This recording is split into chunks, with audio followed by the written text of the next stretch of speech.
Hi everyone! Welcome back to my channel. Ay ngasi video se ko. Musidam kan sile. Makeup tutorial tawge tawbane yam haidana tawbadi natte adubu matam lenbam khangdabagi mi solo yange matam lenbam khangdabadagi sum bitta tawdoine ado video se hawdringai mamangda karigumba kharadang mayamda request tawjage madudi khoigi tantha khoigi Facebook ta changaga khoigi tantha page ta moigi tantha talent ta moigi hantak moi voting tawbane ba adaida khoigi tantha changaga ada khoi chiche macha ama participants oina ama yaubane ba my contestant number na 11 ne moirang them Angelina kawe ado mayam na mabu nushibiduna like amadi share tawbiramo na mayam da request tawjage magi Facebook ki link to jo ai description da jo hapsaramge ado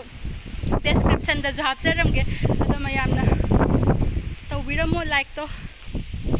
si haijaninge haurase ahan bida dum sina mai tarage ai mai sam phatreba si tarage ko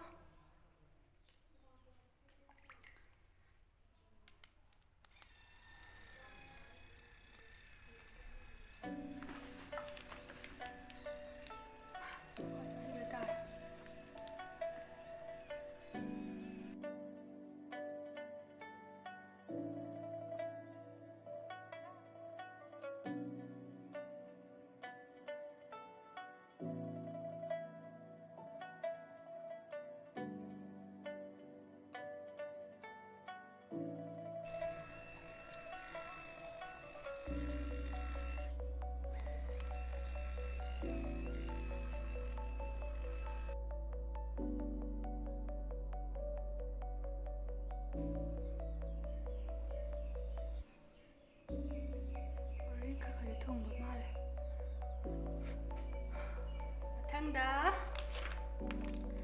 sige mask se hapani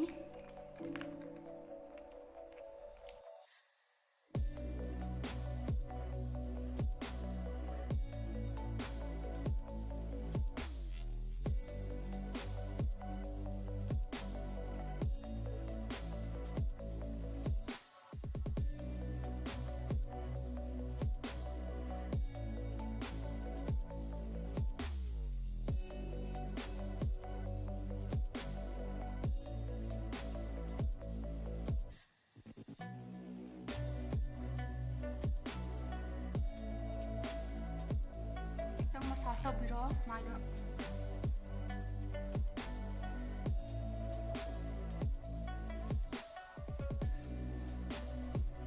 daga 15 minutes kumba thambiro ko ise lemon and honey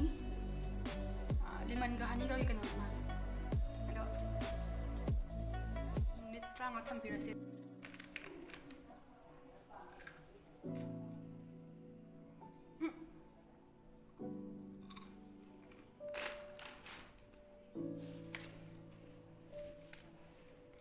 Kashinata ko sum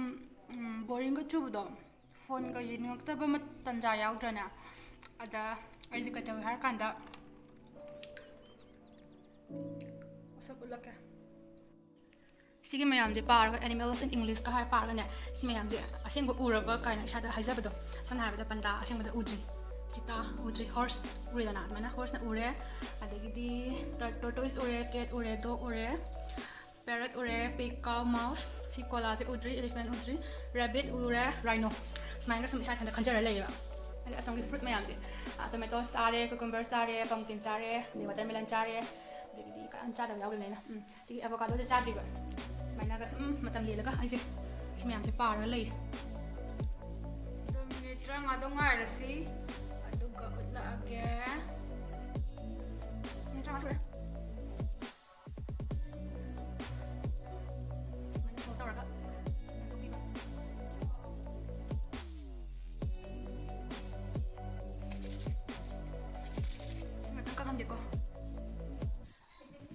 Ayah, si tila kan betul. Aham toner sinarni. Si toner si plum gini bako. Plum company do. Ana sida hapsan mana spray kap anu ngai na. Kap ke. Mai kya sabi ni mama. 55.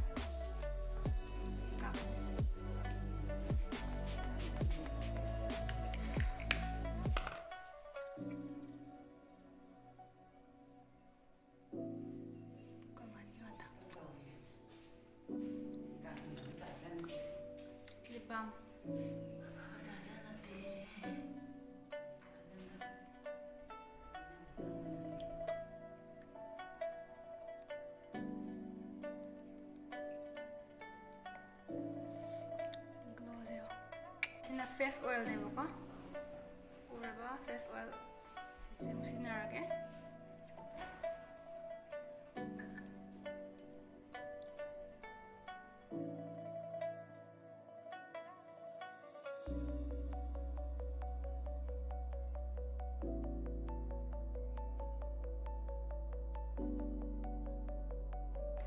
ꯁꯤ ꯃꯣꯏꯁꯆꯔꯥꯏꯖꯔꯁꯦ skin ꯀ꯭ꯔꯥꯐꯀꯤꯅꯦ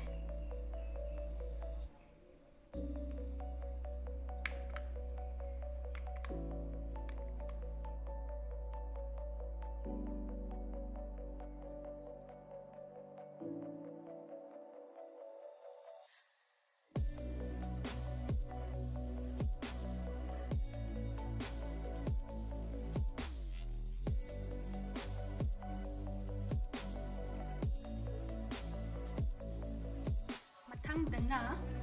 ꯁꯤꯒꯤ ꯁꯨꯒꯔꯒꯤ ꯄ꯭ꯔꯥꯏꯃꯔꯁꯦ ꯁꯤꯖꯤꯟꯅꯔꯅꯤ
ꯄꯤꯁꯨꯝ ꯌꯦꯛꯑꯒꯦꯀꯣ ꯄꯤꯁꯨꯝꯁꯦ ꯁꯤꯁꯦ ꯑꯃ ꯑꯩ ꯀꯩꯅꯣ ꯄꯨꯔꯛꯇ꯭ꯔꯦ powder ꯑꯣꯏꯕ ꯄꯦꯂꯦꯠꯇ ꯍꯥꯞꯄꯗꯣ ꯑꯗꯨ ꯄꯨꯔꯛꯇ꯭ꯔꯦꯕ ꯑꯗꯨꯅ ꯁꯤꯒꯤ ꯑꯥꯏꯕ꯭ꯔꯣꯁ ꯑꯣꯏꯅ ꯁꯤꯖꯤꯟꯅꯔꯅꯤ ꯑꯗꯩ ꯄꯤꯁꯨꯝꯁꯨ ꯌꯥꯝ ꯍꯧꯋꯦ ꯑꯟꯋꯥꯟꯇꯦꯠ ꯍꯤꯌꯔ ꯌꯥꯝ ꯂꯩ ꯑꯗꯣ ꯑꯗꯨꯝ ꯀꯟꯁꯤꯂꯔꯅ ꯇꯧꯔ ꯃꯦꯜꯂꯒꯦ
ꯃꯊꯪꯗ ꯕ꯭ꯂꯤꯆ ꯇꯧꯔ ꯊꯝꯒꯦꯀꯣ.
bronzer speaker.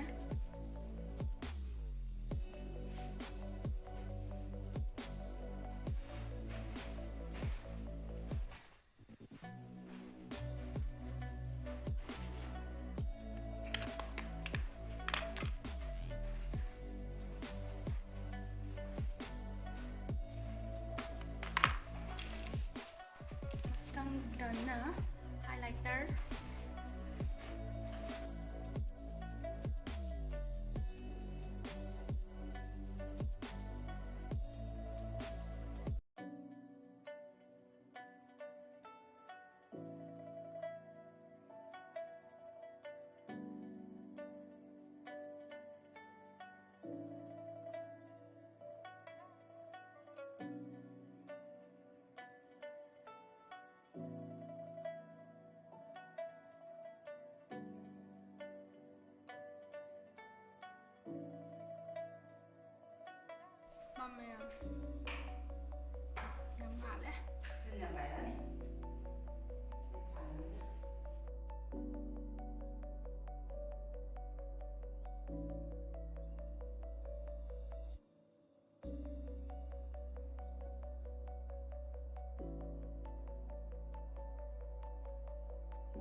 ꯀꯂꯔꯁꯦ ꯐꯦꯁꯦꯁ ꯀꯅꯥꯗꯥ ꯍꯥꯏꯌꯦ ꯇꯧꯔꯒꯦ ꯑꯍꯟ ꯑꯣꯏꯕ ꯌꯥꯗ꯭ꯔꯦ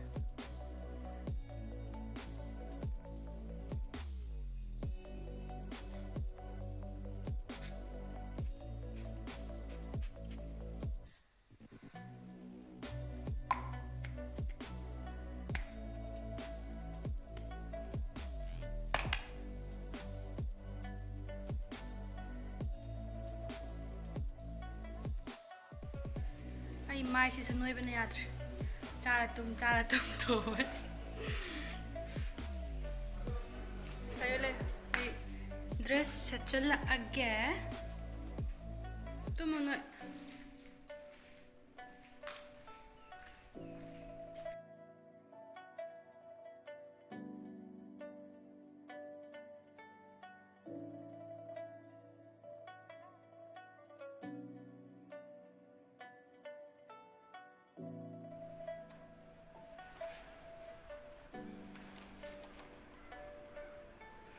ꯑꯩ ꯇꯁꯦꯡꯅ ꯅꯣꯏꯔꯦꯀꯣ ꯌꯥꯝ ꯅꯣꯏꯔꯦꯀꯣ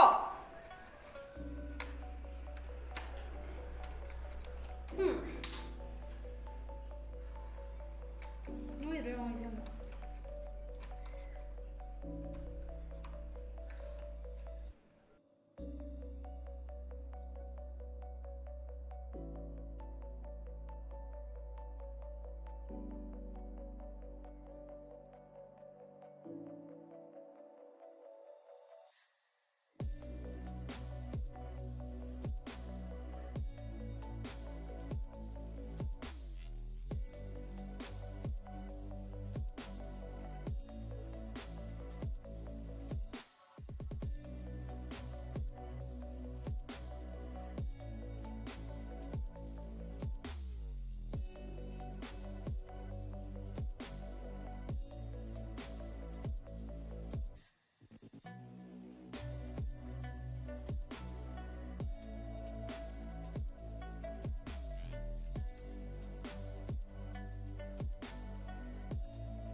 ꯀꯩ ꯍꯥꯏꯗꯣꯏꯅꯣ ꯍꯩꯇ꯭ꯔꯦ ꯃꯌꯥꯝꯅ ꯚꯤꯗꯤꯑꯣꯁꯦ ꯅꯨꯡꯉꯥꯏꯕꯤꯔꯒꯗꯤ ꯑꯦꯟꯖꯣꯏ ꯇꯧꯕꯤꯔꯒꯗꯤ ꯂꯥꯏꯛ ꯁꯤꯌꯔ ꯑꯃꯗꯤ ꯁꯕꯁꯀ꯭ꯔꯥꯏꯕ ꯇꯧꯕꯤꯔꯝꯃꯣ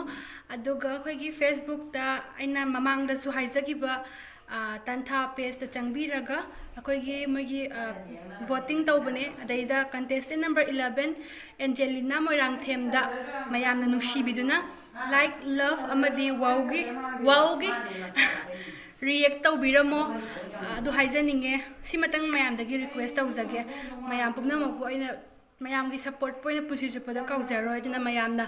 ꯑꯦꯟꯖꯦꯂꯤꯅꯥꯕꯨ ꯁꯞꯄꯣꯔꯠ ꯇꯧꯕꯤꯌꯣ ꯀꯟꯇꯦꯁꯇꯦꯟ ꯅꯝꯕꯔ 11 ꯑꯁꯤ ꯍꯥꯏꯔꯒ ꯂꯣꯏꯁꯤꯟꯖꯔꯒꯦ ꯕꯥꯏ ꯒꯥꯏꯁ ꯉꯥꯏꯈꯣ ꯃꯌꯥꯝꯅ ꯌꯥꯝꯅ ꯈꯪꯅꯤꯡꯕꯀꯣ ꯑꯩꯒꯤ ꯀꯩꯅꯣꯒꯤ ꯔꯤꯖꯜꯇꯣ ꯂꯥꯛꯇ꯭ꯔꯤ ꯑꯗꯣ ꯂꯥꯛꯇꯥꯔꯒꯗꯤ ꯑꯩꯗꯣ ꯃꯊꯪꯒꯤ ꯚꯤꯗꯤꯑꯣꯗ ꯍꯥꯞꯄꯛꯀꯦ ꯑꯩꯒꯤ ꯔꯤꯖꯜꯠ ꯄꯣꯖꯤꯇꯤꯚ ꯑꯣꯔ ꯅꯦꯒꯦꯇꯤꯚ ꯍꯣꯏ ꯂꯥꯛꯅꯤꯡꯕ ꯑꯃ ꯂꯥꯛꯆꯔꯖꯅꯨ ꯑꯗꯣ ꯂꯥꯛꯇ꯭ꯔꯤ ꯑꯗꯣ ꯍꯥꯏꯖꯔꯒꯦ ꯕꯥꯏ ꯒꯥꯏꯁ ꯈꯨꯔꯨꯝꯖꯔꯤ ꯃꯌꯥꯝ ꯑꯩ ꯃꯌꯥꯝꯗ ꯔꯤꯀ꯭ꯋꯦꯁ ꯑꯝꯇꯪ ꯇꯧꯒꯦ ꯇꯧꯖꯕꯅꯦ ꯑꯩꯒꯤ ꯃꯤꯡ ꯃꯣꯏꯔꯥꯡꯊꯦꯝ ꯑꯦꯟꯖꯦꯂꯤꯅꯥ ꯀꯧꯋꯦ ꯑꯩ ꯇꯟꯊꯥ ꯇꯦꯂꯦꯟꯠꯀꯤ ꯄꯥꯔꯇꯤꯁꯤꯄꯦꯟ ꯑꯃꯅꯦ ꯑꯩꯒꯤ ꯀꯟꯇꯦꯁꯇꯦꯟ ꯅꯝꯕꯔ 11ꯅꯦ ꯃꯌꯥꯝ ꯑꯩꯕꯨ ꯅꯨꯡꯁꯤꯕꯤꯌꯨ ꯃꯌꯥꯝꯅ ꯑꯩꯕꯨ ꯅꯨꯡꯁꯤꯕꯤꯔꯒꯗꯤ ꯇꯟꯊꯥ ꯄꯦꯖꯇ ꯆꯪꯉꯒ ꯀꯟꯇꯦꯁꯇꯦꯟ ꯅꯝꯕꯔ 11ꯗꯨꯗ ꯂꯥꯏꯛ ꯑꯦꯟ ꯁꯤꯌꯔ ꯇꯧꯕꯤꯔꯝꯃꯣ